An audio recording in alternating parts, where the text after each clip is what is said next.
여러분 안녕하십니까? 여수 MBC 뉴스데스크입니다. 호남권 화물 유치를 통한 광양항 컨테이너 부도의 물동량 증가세가 꾸준하게 이어지고 있습니다. 광양항은 저렴한 물류비가 가장 큰 장점인데요. 궁극적으로는 지역의 산업 발전이 항만 활성화의 관건이라는 지적이 나옵니다. 최우식 기자가 보도합니다. 지난해 전주의 한 기업은 부산으로 가던 선적 물량을 광양항으로 바꿔 컨테이너 한 개당 운송비를 약 25만 원씩 연간 25억 원의 물류비를 절감했습니다. 올해는 여수 산단의 한 대기업도 가까운 광양항에서 제품을 수출해 컨테이너 한 개당 40만 원씩 연간 80억 원의 물류비를 줄일 전망입니다. 여수 광양항만공사가 코로나19 이후 항로 부족으로 타항만에 뺏겼던 광주와 전남북, 이른바 로컬 화물 재유치에 적극적으로 나선 결과들입니다. 항만공사는 특히 저렴한 물류비와 긴 무료 장치 기간 등 광양항의 장점을 부각시키면서 화주별로 적합한 노선에 선사와 매칭시켜주는 서비스도 제공하고 있습니다. 광양항을 이용하는 것이 타항만을 이용하는 거에 대비해서 많게는 최대 40만 원까지 한 개 컨테이너당 절감을 할 중남미하고 유럽 서비스를 신규로 원양 서비스로 유치를 했습니다. 그래서 그 지역 화물을 더 많이 실을 수 있었기 때문에 현재 광양항의 컨테이너 물동량은 지난해 6월 이후 11개월 연속 증가세를, 지난달 누계 물동량은 전년 대비 10.3%가 증가한 81만 TEU를 기록했습니다. 항만공사는 그러나 부산항과 광양항의 배후 경제곤역 물동량을 비교 분석한 결과를 토대로 항만공사의 노력만으로 광양항 실적 향상에는 한계가 있음을 강조합니다. 광주 전남북과 부울경이 각각의 핵심 배후 경제권역에서 창출되는 물동량은 5배나 차이가 나기 때문입니다. 안정적인 광양 활성화의 근본적인 해결 방안은 저희는 그 배후 산업이 튼튼해야지만 자동적으로 자족형 화물 창출형 항만이 될 수 있다고 생각을 하고 있습니다. 연간 광양항에서 처리하는 로컬 화물은 컨테이너 160만 개로 이는 이미 지역 전체 화물의 85%가 넘습니다. 광양항의 지속 가능한 물동량 창출과 항만 활성화를 위해서는 항만공사뿐 아니라 지자체와 기업, 지역사회가 함께 고민해야 하는 이유입니다. MBC 뉴스 최우식입니다. 여순 사건 진상규명과 희생자 명예회복을 위한 민주당 차원의 특별위원회가 공식 출범했습니다. 전남 동북권 국회의원 5명과 유족단체 대표 등 10명으로 구성된 특위는 오늘 국회에서 출범식을 갖고 현 정권의 역사 왜곡에 강력하게 맞서며 철저한 진상조사와 제대로 된 명예회복을 위해 최선을 다하겠다고 밝혔습니다. 특위는 출범식에 이어 1차 회의를 갖고 진상조사 기간 연장 등이 포함된 여순 사건 특별법 개정안을 신속히 마련한 뒤 당론 채택을 추진하기로 의결했습니다.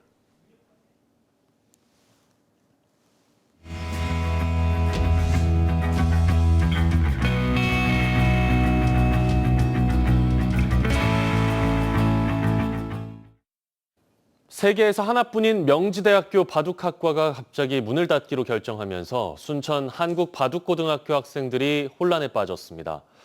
학생들이 직접 헌법소원을 청구하는 등 폐과를 막기 위한 반대에 나섰지만 상황을 되돌리기는 쉽지 않아 보입니다. 이슈 현장 다시 간다. 유민호 기자입니다. 기말고사가 한창인 한국바둑중고등학교입니다. 지난 4월 명지대 바둑학과가 더 이상 신입생을 받지 않기로 결정하면서 분위기가 어수선합니다. 바둑학과 진학을 목표로 길게는 6년 동안 학교에 다닌 3학년 입시생의 혼란은 더 큽니다. 갑작스럽게 이렇게 폐지가 된다는 점에서 굉장히 저희든 굉장히 혼란스럽고 굉장히 이건 있을 수 없다고 생각하고 있고요. 교사와 학생들은 바둑학과 구성원과 함께 대학을 상대로 반대 운동에 나섰습니다. 최근 바둑고 3학년 학생들은 헌법재판소에 헌법소원 심판을 청구했습니다. 대학의 갑작스러운 폐과 결정에 수험생이 갈 곳을 잃으면서 교육받을 권리를 침해당했다는 겁니다. 대입 전형 계획을 발표하고 다음 해 그 약속대로 신입생을 모집한다는 것입니다. 명지대학교는 폐교도 아닌 상황에서 이 기간적 신용을 어긴 것입니다. 문제는 이런 혼란과 갈등이 앞으로 교육 현장에서 잦아질 것이란 우려입니다. 학생 수가 줄고 구조조정이 일상이 되면서 인기 없는 학과를 없애거나 무전공을 도입하는 대학이 늘고 있어서입니다. 지난 2018년부터 5년 동안 광주에서는 27개 학과가 사라졌고 전남 지역 대학들도 지속해서 몸집을 줄이고 있습니다. 단순히 어떤 취업의 목적에 한해서 학과가 이제 개편이 되거나 또는 이러한 취업의 목적성이 좀 뒤떨어진다라는 이유만으로 학과가 없어지는 일이 있어서는 안 된다라고 생각을 하고요. 특히 수험생은 개별학과가 처한 상황을 알기 어렵기 때문에 유예 기간을 충분히 제공하는 등 배려가 필요하다는 지적입니다. MBC 뉴스 유민호입니다. 전남 유일의 공립예술계열 특성화 중학교인 한국창의예술중학교가 올해 개교했습니다. 곧 방학이지만 음악과 학생들은 지금까지 제대로 실기 수업을 듣지 못했는데요. 최저가 입찰로 빚어진 음악교구 납품 문제가 그 원인이었습니다. 김단비 기자입니다. 올해 3월 개교한 한국창의예술중학교입니다. 이 학교에 다니고 있는 음악과 신입생들은 지난달까지 4개월 동안 음악 교구가 없어 제대로 된 실기 수업을 듣지 못했습니다. 음악 교구 납품을 놓고 논란이 불거졌기 때문입니다. 이번에 학교에 배치된 그랜드 피아노입니다. 물품 계약서 규격서에 제시된 것과 다른 사양의 제품입니다. 사건의 발단은 최저가 입찰에서 시작됐습니다. 창의예중 음악 교구 구입 입찰 공고에 따르면 기초금액은 3억 7,300여만 원. 하지만 입찰에 참여한 업체 71곳 가운데 낙찰된 곳은 3억 100만 원을 제시했습니다. 무려 7천만 원 이상 차이 납니다. 사업을 따기 위해 납품업체가 무리하게 가격을 낮춘 것 아니냐는 의혹이 드는 부분입니다. 3억 100 정도 계약하는데 저희가 굉장히 어렵습니다. 유통 구조상 계속 한 번에 걸칠 때마다 어떠한 조금 업이 되다 보니까 결국 계약 금액을 맞추기 위해 음악 교구 규격서와 다른 사양의 피아노 24대가 들어오게 됐습니다. 내부 부품은 나무 대신 플라스틱으로 바뀌었습니다. 플라스틱을 쓰는 이유가 그냥 원가 절감을 위해서 쓰는 거거든요. 그 자연스러운 그 터치가 나오기 때문에 그런 거거든요. 연타 능력도 조금 더 우수하다고. 학교 측은 계약서대로 해야 한다며 항의했지만 교육지원청은 문제가 없다고 판단했습니다. 규격서에 나온 사양과 동등하거나 동등 이상의 제품일 경우 대체가 가능하기 때문입니다. 납품된 피아노를 놓고 동등이냐 아니냐 주장이 엇갈렸지만 납품업체의 의견이 받아들여졌습니다.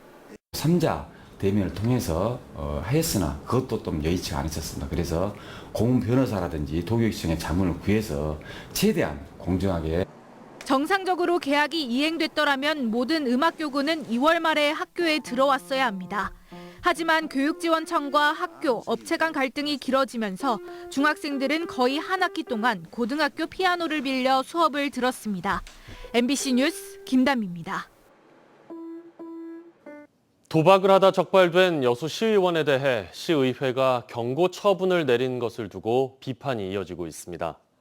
여수 YMCA는 오늘 성명을 통해 여수시의회가 도박으로 물의를 빚은 시의원에 대해 가장 낮은 징계인 경고 처분을 내리고 상임위원회 부위원장으로 임명했다고 비판하며 당사자는 시민들에게 공개 사과하고 시의회는 합당한 처분을 해야 한다고 주장했습니다. 여수 YMCA는 또 비공개로 진행하고 있는 윤리특별위원회 회의를 공개회의로 전환할 것과 시의원의 징계 과정을 시민들에게 투명하게 공개할 것을 촉구했습니다. 광양 지역 농업인들의 스몰 비즈니스 복합 공간인 광양시 창농 미디어 센터가 9월 개관을 목표로 막바지 공사가 한창입니다. 광양시는 농업인 크리에이터 양성과 소통 공간 조성을 위해 스몰 비즈니스 복합 공간 조성 사업을 추진하고 있으며 지난 4월 창농 미디어 센터로 명칭을 확정한 데 이어 19억 5천만 원의 예산을 들여 광양읍 서천변에서 공사 중이라고 밝혔습니다. 광양시는 농업인들의 소통 공간을 새롭게 마련해 SNS 등을 통한 농산물 판로 개척과 홍보에 큰 도움이 될 것으로 기대하고 있습니다. 기아 타이거즈가 올 시즌 전반기를 1위로 마치고 나흘간의 짧은 올스타 휴식기에 들어갑니다. 마지막 우승이었던 지난 2017년 이후 7년 만에 전반기를 1위로 마감했는데요. 각종 기록들이 쏟아졌습니다. 전반기를 뜨겁게 달군 기록의 순간들, 한신구 기자가 정리했습니다. 제2의 이종범, 오툴 플레이어. 각종 수식어가 따라붙었던 김도영 선수가 올 시즌 R에서 확실하게 깨어났습니다. 지난 4월 25일 프로야구 43년 역사상 처음으로 한 달에 10개 홈런에 10개 이상 도루를 기록한 첫 선수로 이름을 올렸습니다. 김 선수는 지난달 23일에는 전직 메이저리거 류현진을 상대로 전반기에 20-20 클럽에도 가입했는데 국내 선수는 박재홍, 이병규에 이어서 세 번째 기록입니다. 타율과 최다 안타 득점 등 타격 전 부문에서 상위권에 이름을 올리고 있는 김 선수는 여세를 몰아서 30홈런 30도루의 대기록과 시즌 MVP를 정조준하고 있습니다. 팀 내 최고참 최용우 선수는 부록이 넘는 나이에도 타점 기계로서 자신의 존재 가치를 증명해 보이고 있습니다. KBO 통산 최다 타점과 최다 루타 신기록을 썼고 올 시즌에도 타점 선두를 질주하고 있습니다. 마무리 정혜영 선수는 최연소 100세이브라는 새 역사를 썼습니다. 22세 8개월 만인데 2000년 임창용 선수의 기록을 24년 만에 새로 쓴 겁니다. 야현종 선수는 2000 탈삼진을 넘어섰는데 송진우에 이어서 두 번째, 나이로는 36세 3개월로 6년을 앞당긴 최연소 기록입니다. 선두 질주를 이어가면서 홈팬들의 응원 열기도 뜨거웠습니다. 전반기에만 17차례 만원 사례를 기록했고 평균 관중 17,763명으로 지난해보다 77% 폭발적으로 증가하는 등 역대 최고치를 갈아치웠습니다. 지난 2017년 통합 우승 이후에 7년 만에 전반기를 1위로 마감한 기아 타이거즈는 나흘간의 올스타 휴식기를 가진 뒤 오는 9일 LG를 상대로 12번째 우승을 향한 후반기 힘찬 시동을 겁니다. MBC 뉴스 한신구입니다. 어제 이 시간에 리튬 배터리가 장착된 개인형 이동장치가 특히 여름철에 위험한 이유에 대해 설명해 드렸는데요. 만약 한여름 길가에 방치된 장치에서 폭발이 일어나서 누군가 다친다면 그 책임은 누구에게 있을까요? 또 보상은 어떻게 받을 수 있을까요? 임지은 기자가 취재했습니다. 물과 고온에 취약한 리튬 배터리가 장착된 개인형 이동장치. 아스팔트 같은 뜨거운 바닥에 오랜 시간 있거나 홍수로 물에 잠기게 되면 폭발 위험이 더 커집니다. 무단으로 폐기를 해놔서 내부로 물이 스며들어서 폭발이 일어나는 경우가 1년에 한 10여 건씩 있었던 걸로. 그렇다면 사고가 났을 때 책임은 누구에게 물어야 할까요? 보통 충전 시 자주 발생하는 개인형 이동장치 폭발 사고의 손해배상 책임은 제품 자체의 결함, 안전수칙 준수 여부 등을 고려해 제조사와 소비자가 각각 지게 됩니다. 하지만 여름철 폭우, 폭염에 무단으로 방치돼 사고가 났을 경우는 입증이 쉽지 않습니다. 고온과 물에 의한 발화인지를 국립과학수사연구원과 같은 전문기관 감정을 통해 정확히 가려내야 하고, 이런 환경에서 길거리에 내버려둔 지자체와 대여사업자 등의 관리 소홀 문제도 따져야 하기 때문입니다. 무단으로 방치된 폐기물에서 폭염 때문에 발화가 돼가지고 화재가 일어났고 인근 식품 공장을 완전히 불태운 그런 사례가 있었어요. 감정 결과가 나왔는데도 불구하고 이 책임이 누구한테 있느냐. 폭발의 책임 소재를 가리는 것과는 별개로 보상을 받을 수 있는 길이 없는 것은 아닙니다. 광주시도 예기치 못한 재해 재난으로 숨지거나 다쳐 후유증을 입었을 경우 보험금을 지급하고 있습니다. 폭발이나 화재도 해당 사항이긴 하지만 전동 킥보드와 같은 개인형 이동장치로 인한 사고는 회복이 완전히 되지 않았을 경우, 그러니까 후유증이 남았을 경우에만 보상을 받을 수 있습니다. 보장 항목 확대가 필요하다는 목소리가 커지는 이유입니다. 폭염이나 이렇게 과열로 인해서 PM이 폭발을 했다. 사망은 2천만 원까지, 후유 장애는 그 정도에 따라서 1,000만 원까지 그 보상이.